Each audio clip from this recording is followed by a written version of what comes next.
Brian Ellsworth's voice was calm, almost detached, as he slid the termination papers across the polished conference table. "We need hungrier talent who can meet higher targets," he said, his eyes never leaving the papers. "The company is moving in a new direction. I, Nathan Wells, 47 years old, senior account executive at Marlin & Company in Chicago for over 11 years, had never felt more powerless in my career. I'd built a portfolio that accounted for over 35% of Marlin's yearly revenue. It wasn't through shortcuts, but through hard work, long hours, and nurturing relationships. There were no secrets to my success, just a commitment to trust and consistency. I had spent the better part of a decade bringing in clients, attending their weddings, helping them through tough times, and celebrating their victories. I had earned their loyalty, just as I had earned Marlin's. And now, it was all slipping away. I looked at Brian, his expression emotionless, as he handed me the papers. I didn't protest. I didn't fight. There was nothing left to fight for.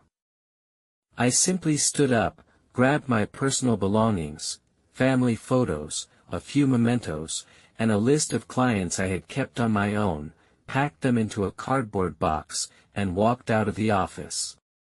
Brian had been with the company for 6 months. He was the so-called visionary brought in to shake things up. Always in custom suits, always with his motivational speeches, always pushing the new era rhetoric. He'd implemented a new commission structure that had slashed my earnings by 25% despite my numbers staying strong. And now, this, fired without a second thought. As I walked down the hallway, I saw the familiar faces, co-workers I had worked with for years, but none of them met my eyes. They all knew the writing was on the wall. Brian had set his sights on new, younger talent, people who didn't have the history, the relationships, or the connections. I stepped into the elevator, feeling the weight of everything I had worked for being erased in a single moment. As the doors closed, I stood beside Michael Ortiz, the CEO. He barely acknowledged me, eyes fixed on his phone. The same Michael who had hired me all those years ago, back when Marlin was still a small firm and not the powerhouse it had become. I hadn't expected a goodbye from him. That's not the kind of company Marlin had become under Brian's rule. I was just another cog in the machine now.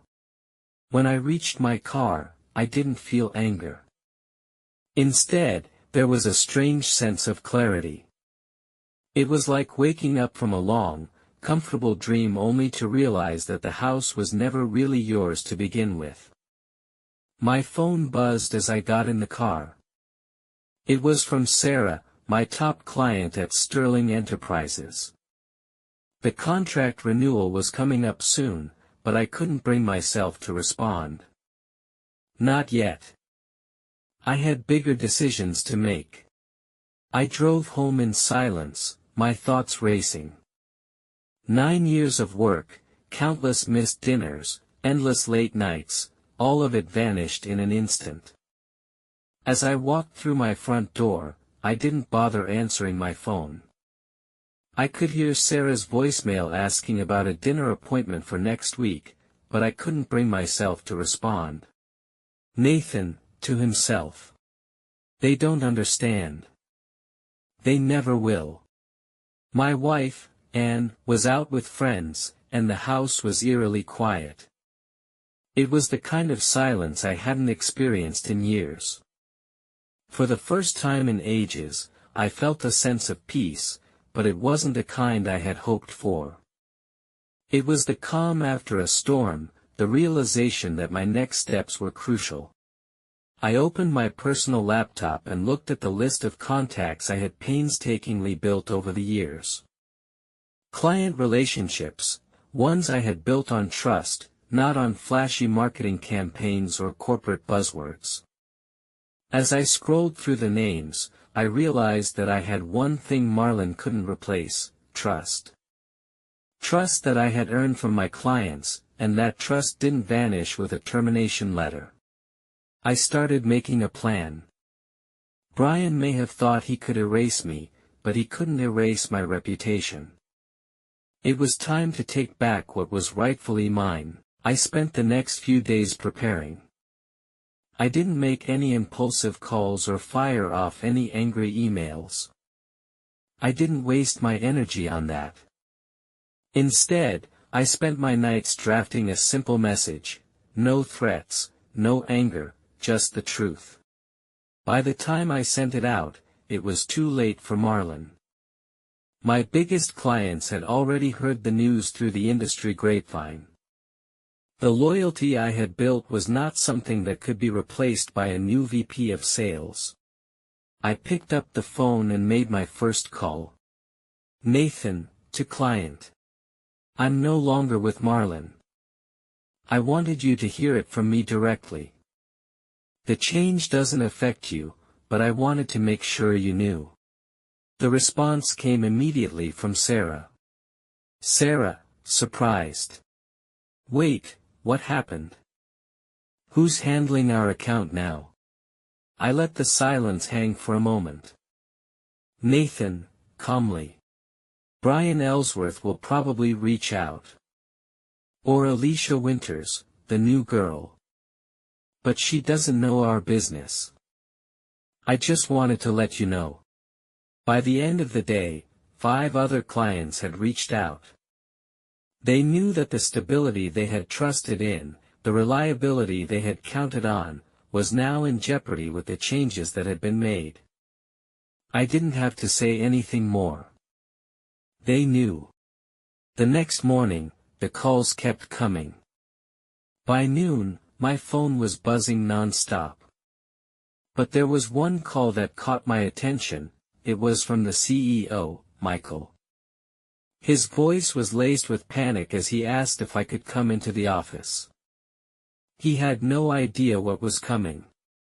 His company was crumbling under the weight of Brian's misguided decisions. Michael, nervously. Nathan, we need to talk. Some of our clients are asking questions, N. But I didn't need to talk to him. I didn't owe him anything. So I let the call go to voicemail. By 5 p.m. the fallout had already started. Clients were pulling out, one by one. Contracts were being terminated. Marlon's revenue was plummeting, and Brian's name was being dragged through the mud. Meanwhile, I had secured new offers from my former clients. They didn't need flashy sales tactics or motivational speeches. They needed a person who knew their needs and had built relationships they could trust. I had already secured a new position at a competitor firm. They respected me, valued my experience, and saw the true worth of the relationships I had built. The CEO there, Robert, didn't see me as just another salesperson. He saw me as an integral part of his team. And for the first time in years, I felt like I was in control again. If you've ever felt betrayed, if you've ever poured years of your life into something just to see it crumble, know that you're not alone. Sometimes the hardest lessons come when we're forced to rebuild, but that's when we find out who we truly are. Take the next step, don't let betrayal define you. Stand up for yourself, and show the world what you're really made of.